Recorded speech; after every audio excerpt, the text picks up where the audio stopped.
This is Planet 76, your source for all things Philadelphia 76ers. We've got another great episode coming your way today, and we're cleared for takeoff. Let's go.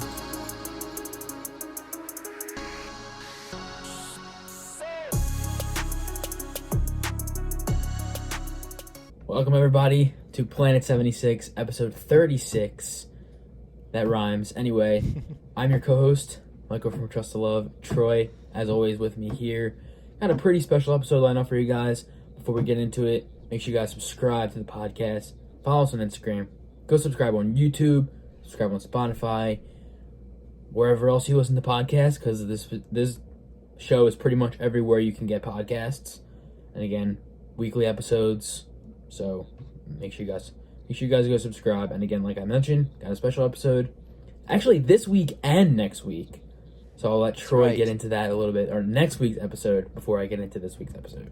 That's right. So a lot of big things happening here on Planet 76. Next week is going to be Planet 76 first ever live episode of the podcast. And I'm going to tell you how you can join in on that, how you can be a part of that, and where you can catch it. So Planet 76 will be taking their talents to Instagram. We are going to be, Michael and myself are going to be hopping on IG Live, doing a live episode there. So when is that happening? One, mark your calendars. A week from where we're recording right now on Thursday the 20th, Thursday, January 27th, right after the Lakers and the Sixers play next Thursday. If you didn't know that, the Lakers are coming to Wells Fargo Center on Thursday the 27th. The game starts at 7:30. Shortly after the conclusion of the game, so 10:15, 10:30, somewhere in there, we are going to be hopping on both Planet 76 podcast Instagram page, the Trust the Love Instagram page. One of us will be on each one, and we're going to be doing a live episode there, and then shortly after we will have it uploaded for you on all the podcast platforms. But we would love for everybody to jump in on the live right while it's happening. Join us there. So the whole episode basically is going to be answering your questions. So you can submit some ahead of time. You can drop some in the comments. We're going to post on Instagram to hype it up a little bit, get that promotion out there. You can send us an email. You can send us a DM, whatever it is, whatever you have questions about the Sixers season so far, what you think the Sixers should do with Ben Simmons, I don't know. You have questions about Embiid's MVP chances, whatever it is, send your questions now, submit those now, and of course we'll be paying attention to the live feed on Instagram if you have questions there. So please jump on this first Instagram live edition of the podcast, and I'm sure it won't be the last one. It's going to be a lot of fun. Michael, did I miss anything with that? Anything else you want to plug there? No, that was great. And again, like Troy mentioned, it's going to be cool. It's going to be fun. And again, this is the first time we're doing this. So it's definitely going to be something that we're going to continue for sure. Yep, and it requires your participation. So again, make sure you know that Thursday around 10:15 p.m., the 27th of January, we're going to get all the word out there as much as we possibly can. But know that you're the first to hear it if you're listening to it right now. So be aware of that. Make sure you jump on a special live edition of Planet 76. But like Michael said, not just next week is something special going on. We got some special stuff happening on episode 36 right now. Michael, what's going on? Yes, so we have not our first guest. We had a guest a while ago. Sixers Unite joined us a couple months back. Justin, but this week we have two guests, not one but two on this episode. Jalen, longtime follower on my page as well, and also William, he has his own NBA page on Instagram. So we got them. They messaged me. They were like, "Hey, can I be on the podcast?" I was like, "You're serious about it? Sure." Yep. Message me. Let's get it rolling. And we're here. Actually, I think it was about a week ago when we posted our last episode, and we've set it up. They're gonna hop on. We're gonna do our segment. They're gonna get on after.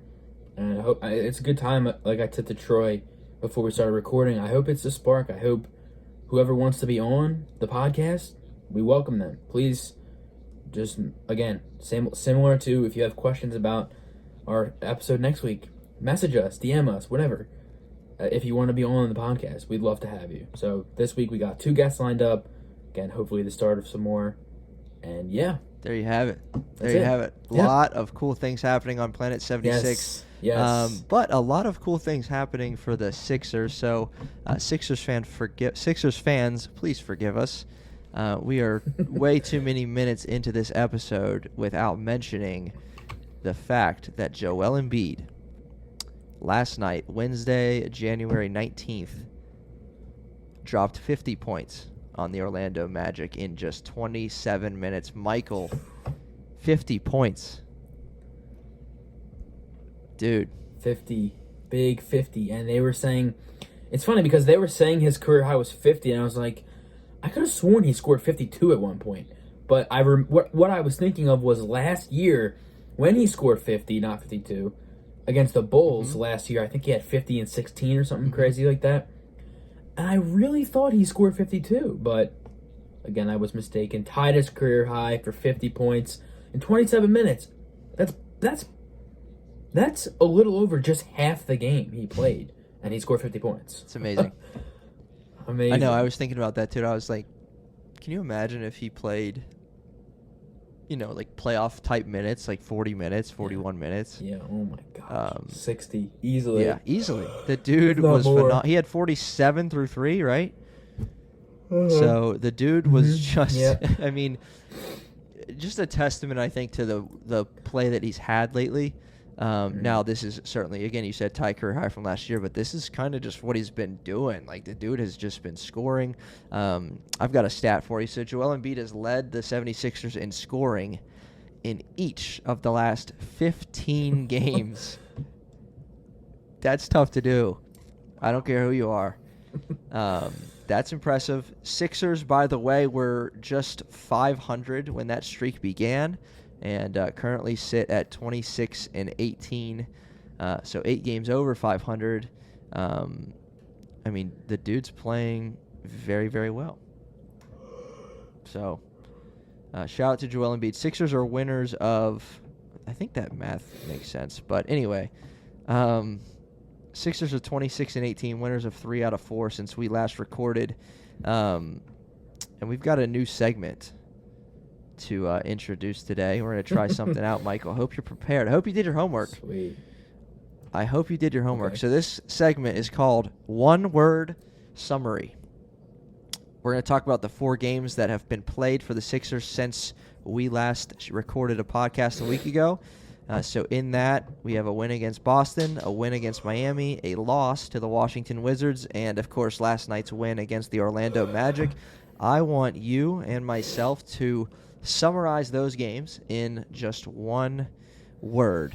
And hopefully there are no duplicates because we each came prepared. So, Michael, I'm going to let you start with the first one. I'll give mine, and then I'll lead off the second one. So, Michael, I think Friday night we had a win against Boston. What is your word for that? 111-99 Sixers beat the Boston Celtics. I won't be explaining my word choices, but my word for this game is solid. Very solid. Okay. Solid. Yeah. All right. My word choice is satisfying.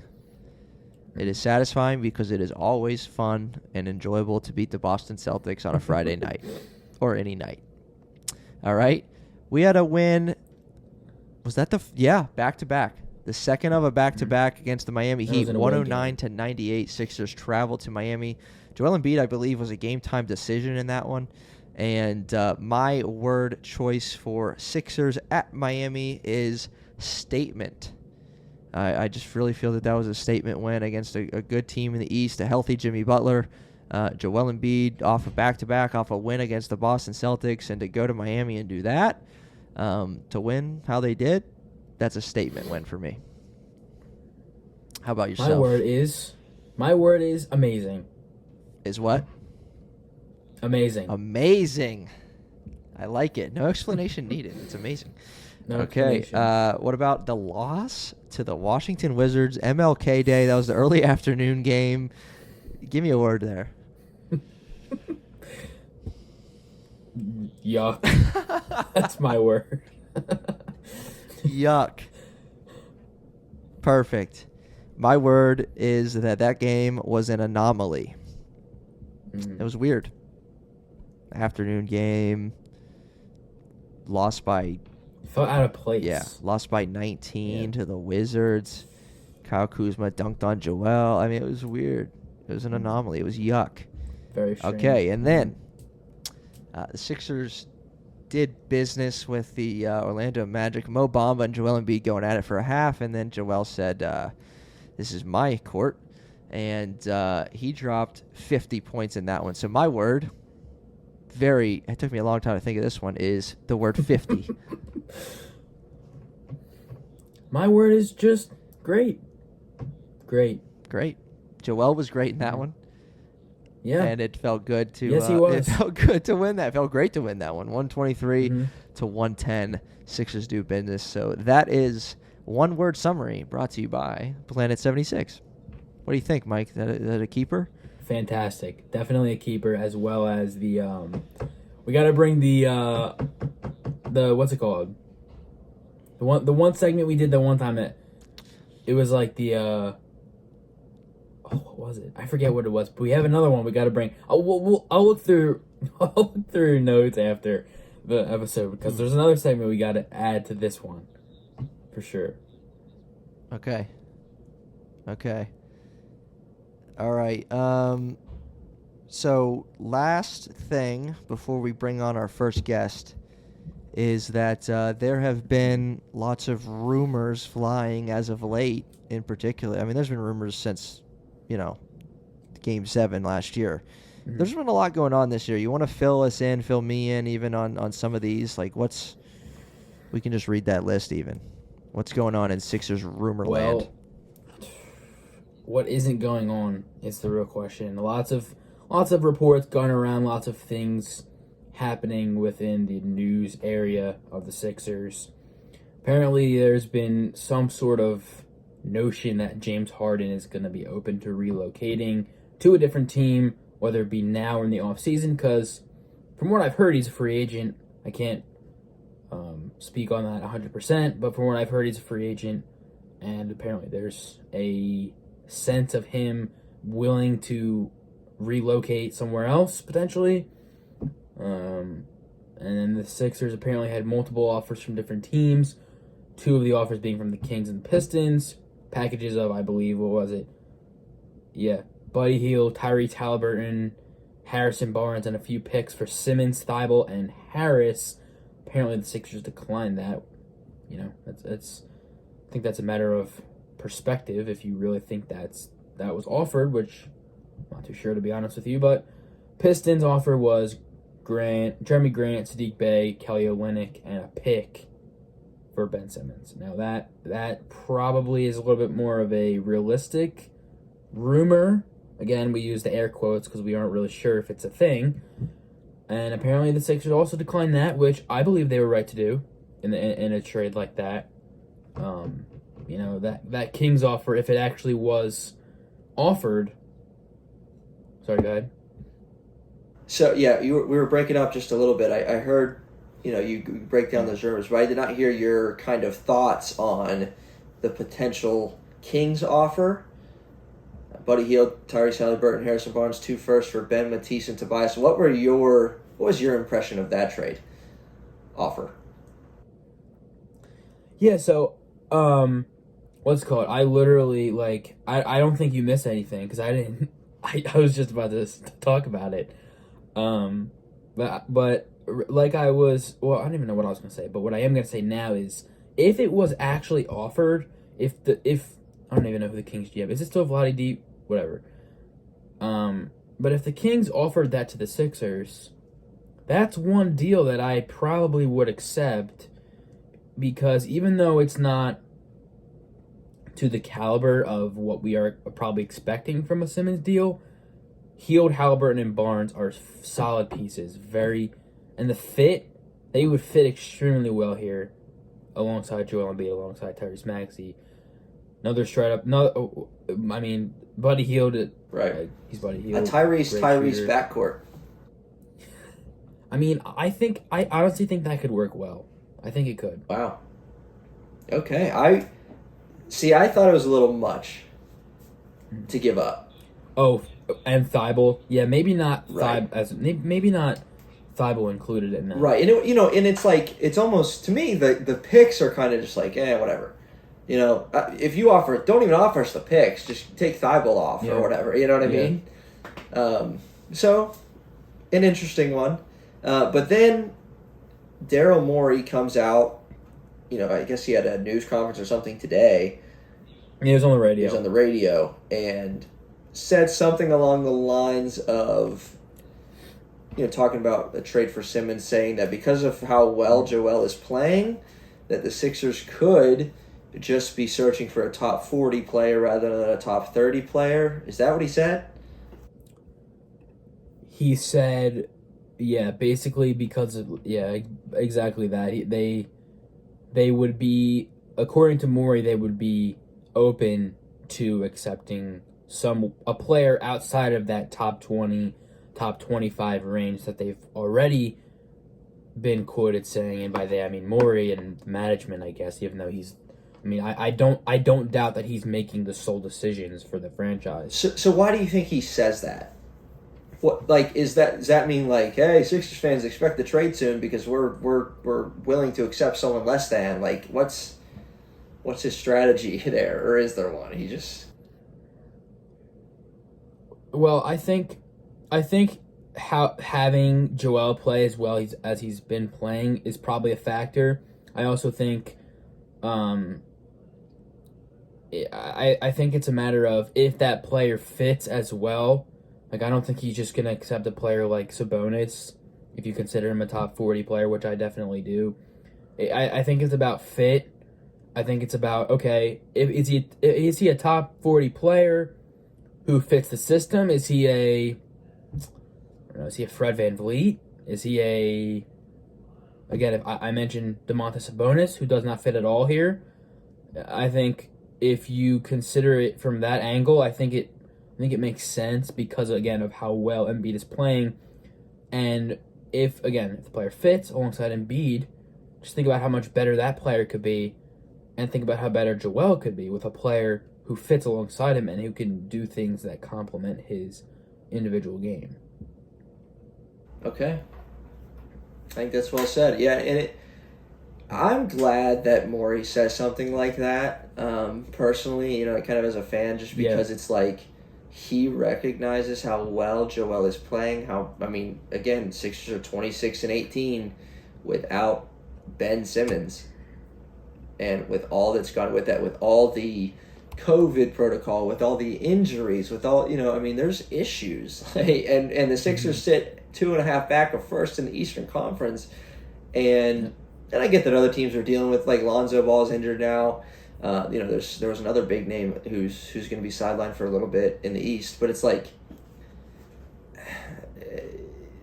the Sixers are 26-18, given all that they've gone through this year, and a large reason as to why they are at least 8 games over 500 is because of what Joel Embiid is doing. We said it. He's led the Sixers in scoring the last 15 games. He's working himself way up to be in that MVP conversation, and that's by Joel's standards, that's after a slow start to the season. Joel, that's in the last 15 games. In the first 15 games, he was not performing at Joel Embiid's typical standard, and the Sixers are still where they're at. You know what I mean? I'm very pleased with where the Sixers are now. It was just a couple short weeks ago, we were right here on this podcast talking about the fact that, man, Sixers are 500 still. They're still 500. We're not going back to 500 again. Go ahead. At this point, it's they're very far beyond a 500 team. And this is, I'm not sure if we talked about this on the podcast or whatever. I remember saying it somewhere or thinking it at some point, but I was thinking, this Sixers team, despite them being 500 or just above, that's not who they are. This team is not a 500 team. They're better than that. I really think that. And to your point earlier about Morey, it's obvious Morey understands how good Joel is, but I have him on record saying this. I think he frankly has the talent level to be in the list of some of the best of all time. So that's the kind of praise that Daryl Morey has for Joel Embiid, and for reference, that was when Morey first came here, I guess, a year ago, 2 years ago now. So. All right. Well said. We'll see what happens. It's going to be interesting. Trade deadline coming up here soon. A lot going on in Sixers land. Of course, a lot of rumors with that, so we'll see what happens. But now we're going to bring in our first guest of episode 36. Everybody, our second guest officially on the show, Jalen Hollis. Welcome. It's a pleasure having you. We really appreciate you joining the podcast. And, Sixers fan, fellow Sixers fan. I know you've been following my page for a long time and been keeping up with the podcast. Why don't you introduce yourself, talk a little bit about yourself, whatever you want, man. Whatever you wanna say. Hey man, I'll keep it simple. I've been a Sixers fan since I was about 6 years old. First play I can remember is a KJ McDaniels alley-oop. So I'm going back years, So I'm a senior in high school. Joel Embiid's my favorite player. He's my profile picture on Instagram. And that's pretty much all there is to know about me. So, Yeah. Right. Solid, man. Appreciate it. All right, Jalen, I'm going to hit you with our first question here. You ready? So, and this is a judgment-free zone unless your answer to this question is like Danny Green. Yeah. Other than that, we're good. So, who is your favorite 76er that is not named Joel Embiid? Definitely Tyrese. Come on, man. All right, why's that? Mm-hmm. I mean, his confidence, man. He's super cool. He's composed. I mean, you watch how he plays the game. He just looks ready to really become a perennial all-star player. I mean, I love his personality. He really embraces the city, and he works great with Joel. That's something we've always wanted with him and Simmons, and obviously we didn't get that the way we wanted. So to have that with Tyrese and him only being in his second year and to show the promise he has as a shot creator and a facilitator is great. So, he's definitely my favorite Sixer besides Joel, of course. There you go. Well, yep, you passed the first test. That's for sure.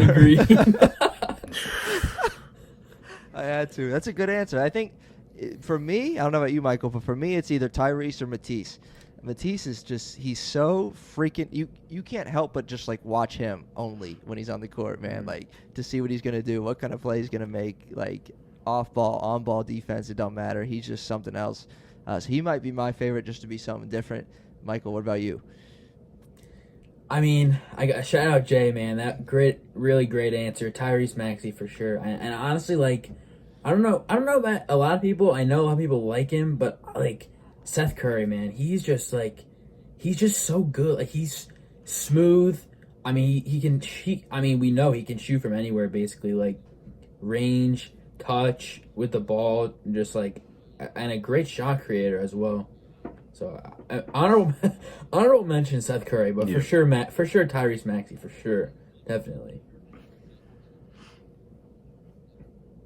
All right, we like it. All right, Jalen. So something we've been talking about a little bit, this week and on last week's episode is the fact that the Sixers are making a little run. It's positive vibes in Philly for the Sixers, and I just want to ask you, in your opinion, because we've given ours on this episode and in previous ones, what has led to the Sixers' success as of late? So the Sixers are 11-3 in their last 14 games. They're just 2.5 back of the Bulls now in first in the East. So vibes are up in Philly, like in one or two sentences, one or two keys. What do you think has led to the Sixers being so successful as of late? Number one, Joel Embiid.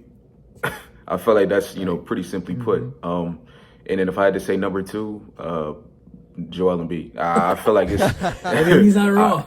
I mean, I really feel like he's it's not even what I feel, it's a fact. He is the key to our offense. I mean, you look at what he did just last night against Orlando and having 50 on 23 shots. That's crazy. And not to mention 27 minutes. Like, that's crazy. Yep. So definitely Joel Embiid. No question. He is. So he's not only that, we touched on it earlier in the first part of the show, is that he's led the Sixers in scoring in each of the last 15 games. That's hard to do. I don't care if you're KD, Steph Curry, James Harden. Like, that is tough. Yeah, really. That's tough. So, yeah, I agree. Joel Embiid. Yeah. That's good stuff. I don't think there's anything even to add to that. So, um, let's talk about some rumors. So, obviously, the Ben Simmons saga. We have talked about him more times than you can imagine on this show. Man. So, is there a particular player that you would like for Ben? Now, you can do that in levels. If it's like all-star, oh, I want Damian Lillard, I want Bradley Beal for someone like you think can make an impact right now that the Sixers can get now rather than waiting. Mm-hmm. However you want to answer that, who's a player that you have your eye on? Well, I'll give 4 players. I think that would be. Okay. I mean, some are more realistic than others, but ideally, Dame for sure. Damian Lillard would be a great return, I think, for Ben. Because we're lacking that offensive firepower outside of Embiid. Because Tobias is not living up to his contract. And I think another guard, he's a 2 guard, but definitely Bradley Beal. You said him. His offense, he's been a little shaky this season, but I feel like he just needs to shake up his location. I think he'll be fine. If we can get him, I would love to get Shai Gilgeous-Alexander. I mean, you watch how he's playing in OKC. Obviously, he's the primary ball handler, and I think that'd be great for Joel, too, to not have to bring the ball up so much. It would lower his turnovers and his usage rate. But Shai's a great off-ball player. He's actually improving his three-point shot very well. He's a very solid mid-range shooter. So I think those are probably the best 3. But if I'll give you another one, I'll say C.J. McCollum for sure. Okay. He's a pretty solid off-ball player. I mean, great in catch and shoot. He's really good at finishing at the rim in terms of layups. He's not going to dunk on anybody, but I really think his offense is going to be a big lift for our team. Good stuff. Michael, what about you, man? Who you think? Who you got your eye on? I really like Jay bringing up Shai Gilgeous-Alexander because I know he was mentioned somewhere with something like. I forget. I think we talked about it on a previous episode. I forget exactly what it was, but I mean, he's one of those guys. Really, he's in OKC, so he's not going to get as much of the spotlight as a guy like, a guy on the same tier as him, who's maybe on a better team in a better conference. Well, not better conference, but on a better team overall. But I like that you bring that up because, again, great scorer, really developing as a shooter too, and like you mentioned, a great off-ball player too. Like he doesn't really need the ball, so he can play off of Embiid as well. But he also is great with the ball, especially as a shot maker and shot creator as well. And obviously Dame. I mean, if it wasn't for the injury, I feel like, I don't know, I was hoping that he would maybe force his way out of there, but he seems like he might not play this season, so which is unfortunate. But yeah, those options are extremely solid overall. Yeah. Yep. If I had to give one that you guys haven't, and I love everything you've said, it would be DeJounte Murray with San Antonio. Okay. I looked at his numbers earlier today. He is so good. Yeah. I didn't Did you quite see the game realize last night? the numbers that he was putting up. He's putting up. Yeah. No. Yeah. Dude, What did he do last I night? think he scored. I think he dropped like 32, 14, and 12 or something. Yeah. He's averaging, I think, 19, 9, and 9, or 8 and 8, which is just remarkable. Yeah, something like that. With really good defense good. as well. Yep. He's good. And he's obviously been linked to, in some way, shape, or form for the Sixers, but, we'll see. Who knows? So one of the things going around is the fact that Joel Embiid's prime is certainly right now, and without getting something in return, their ceiling might not be the NBA Finals. Even as Sixers fans, we need to be realistic. So, Jalen, if the Sixers don't make a deal, a big deal, with getting Ben and getting something in return, what's your take on we're wasting a season of Joel? What's your take on the ceiling that the Sixers have in terms of what round they can reach in the playoffs, that kind of thing? What's your opinion there? Well, I mean, honestly, I feel like we've already seen our peak as the roster is currently constructed. I mean, if we couldn't beat the Hawks, and we've had several opportunities to do so in that series last year, then I think we've definitely seen as far as we can go in terms of, our potential as a team, even with Simmons. But honestly, I think that if we continue to keep Joel and not get another player, I think we should just trade him. I really, and it's as hard as that is to say, because he's my favorite player of all time, and he's beat out KD for that ranking, but he he's just so good, and I would hate to see such a great talent being wasted, and him consistently putting out this effort of trying to bring this team together and needing to be an alpha dog all the time. I think we would have to trade him and then start from the bottom. And then we would have to say the process really is a failure. I mean, because at this point it's already looking like it's going down that path. So, maybe that'll be the final nail in the coffin. Well said. Michael? Well, that's something that sometimes you don't really want to think about because of where the Sixers are and what they can be. But yeah, I mean, it's something that, I know at least for me, it has crossed my mind a few times. And again, Jalen brought it up, and I'm sure other Sixers fans find themselves thinking it as well. Like, is there going to be a time where the Sixers are going to have to trade Joel, not just for the sake of the team, but for the sake of him and getting him somewhere where he, can win a championship? Obviously, as most likely the number one guy, because not only does he deserve it, but he is a player that can get there if the right situation is around him. Like, some guys that are either above or below him, I can't say for a fact that they can take a team to a championship. They can take a team to the finals. But if he's in the right situation, Joel Embiid, he can be the number one guy on a championship team and win as well. So it's something that I think for me, I've definitely been like, I wonder if it's going to come to this at some point. And I don't want to be negative, but and no negativity. Right. It's just like it definitely crosses your mind at certain points in time. Yeah, your mind certainly goes there. Yeah.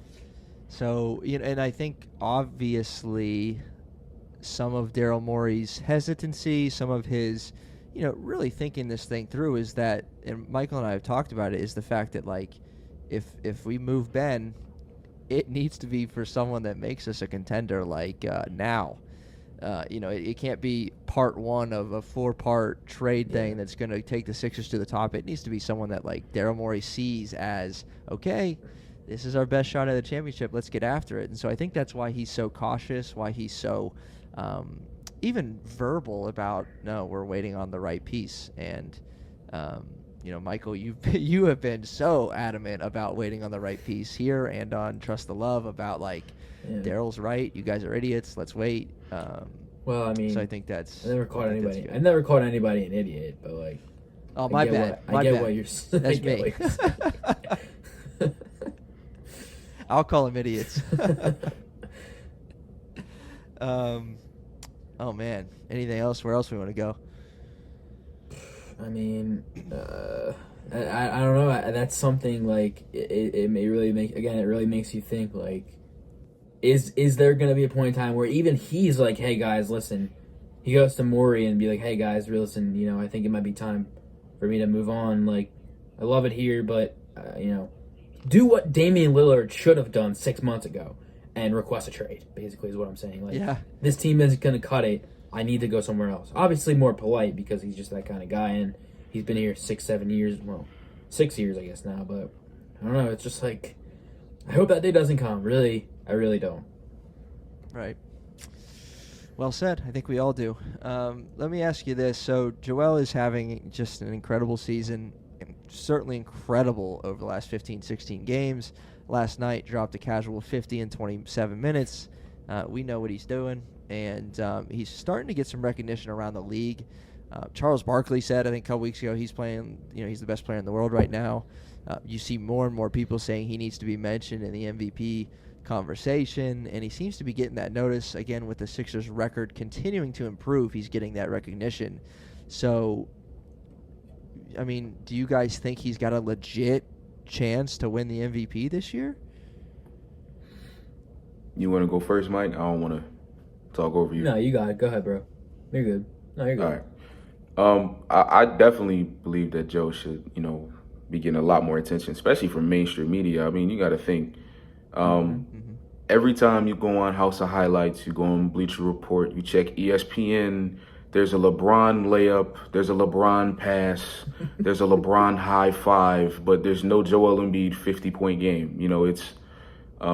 It's almost unfair. And don't get me wrong, I love LeBron. He's a phenomenal player, one of the greatest to ever touch a basketball. But just because somebody has reached that level of legendary doesn't mean that we should not acknowledge other greatness from other players. And it's not fair to Joel, to not get his notoriety just because of where he plays and because of the stigma around him as a player. That's how you change the stigma. That's how you change the narrative, by posting this game, by posting his other highlights, his other plays, his career. That's how you change the stigma around somebody. So I think he deserves it, and he'll get it. Mike? I really love that you brought that up, because a lot of the times that's exactly what you'll see is, LeBron James drinking water on the sideline. LeBron James talking to the ref. No, I understand it's LeBron, and again, I think he's the GOAT. Just gonna come out and say it. But it's like, there comes a point in time where, okay, maybe you should give someone else recognition. In this situation, Joel Embiid, because most of the time, not most of the time, but a lot of times, the only way Joel gets recognition is, Joel Embiid's a flopper, 17 free throws in a game, he's a flopper, he paid the refs, that's, when you mention the stigma around him as a player, that's a perfect example, because the most basic NBA fans, I don't want to use the term casuals, because it gets people angry, but most basic NBA fans get all their NBA from, like you mentioned, House of Highlights, Bleacher Report. So they're seeing these things, and they're like, oh, that's who Joel Embiid is. He's just a flopper. He just, he's a sore loser. He cries when he loses games. That's really not who he is as a player. But you wouldn't know that if you just get your basketball from House of Highlights and ESPN. Much respect to them, but it's like, this is true. Right. Well said. Well said. Jalen, I'm going to put you on the spot a little bit. So why don't you give us – I'm comfortable putting you on the spot now because I know your Sixers knowledge is there, clearly. And so why don't you give us, some sort of hot take, something about the Sixers, something about, the Sixers are going to win the finals if. Troy likes hot takes. I can tell, yeah. Or, if you can't tell. So something, an NBA take, I don't know. Just give us something that's on your mind. Okay, hot take. If I'm being honest, I feel like the Golden State Warriors to start the season were very, very extremely overrated as a team. But I will say this, they're going to make a deep playoff run no matter what. Stephen Curry is a phenomenal player. He's going to get out of the slump. But they are not finals contenders, and I'll tell you why. Their bench is great, but they don't have consistent scoring off the bench. Forgive me if I butcher his name because I don't know how you really say it. I look at the letters and I'm going to pronounce it an American way. Nemanja Bjelica, is that how you say it? Or is it Bjelica? Is that what? There you go. You got it. Yeah, I'm not sure the pronunciation.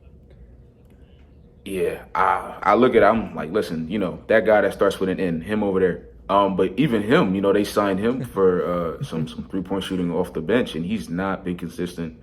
Otto Porter has had some pretty bad games recently. I really feel like this is who those players are. I followed Nemanja even when he played back in Minnesota, and then when he went to the Kings, going to Miami. Otto Porter's kind of fallen off from his days in Washington, once he got traded to the Bulls. He was injury-riddled and everything. He wasn't that guy. And even Jordan Poole, he's great. I really like Jordan Poole, but he's Westbrook-like when it comes to his scoring. He's very inefficient and sometimes ineffective, and he'll shoot himself out of a game. He'll psych himself out. And that's why I think the Warriors as a team can't make it that far, especially if Curry's in a slump. Because, again, just like we talk about Joel Embiid, Curry's their engine. When Curry goes, they go. It's not like Draymond's going to go out and get you 30 anymore. So, you have to have scoring from your starters and from your bench players, and they don't have that consistently. So I don't think they're finals contenders. Wow. Okay. Michael, okay. I'm just going to say we should take notes. Okay. Because this man brought a hot take, and he brought reasons to back it up. Sweet, that was man. impressive. Love it. Love it. Gotta have reasons, man. You can't come on a podcast and not know what you're talking about. Gotta know what you're talking about. This man came prepared. I promise you, he didn't even get any of these questions. We didn't tell him anything beforehand. I didn't know any of He it. got it. This He man got is it. ready. Jalen, why don't you go ahead and, if you want to, tell the people where they can get in touch with you or your Instagram handle, whatever it is that you want to let people know so they can get more of these things. Man, listen, you can follow me on Instagram, Jalen_Hollis, JALEN_HOLLIS. I'm a pretty chill dude, man. If anybody ever wants to talk sports, I'm open. Just hit my DM. That's pretty much it, man. Cool. All right, man. Well, we appreciate having you on very much. I can guarantee if you will have us again, we will definitely have you I back appreciate on. that, man, but it's the other way around. I really appreciate y'all allowing me to come on today. Thank you. All right, man. This is Planet 76. You make sure you go tell your people about Planet 76. What's up, everyone? This is Troy from Planet 76 Podcast, and we've got some exciting news for you regarding our next episode. Episode 37 is going to be recorded live for the first time ever on Instagram. And so you can be a part of that by either following Trust the Love or Planet 76 Podcast on Instagram. And we're going to be going live January 27th, right after the conclusion of the Sixers and Lakers game. So about 10:15 that Thursday. And we want you to be a part of it by submitting your questions ahead of time, submitting your questions during the actual live event. And it's going to be great. So, again, make sure you submit your questions. Send us an email, send us a DM, leave a comment, and be sure to join us January 27th about 10:15 for the first ever live episode of Planet 76. You are not going to want to miss it. We'll see you then.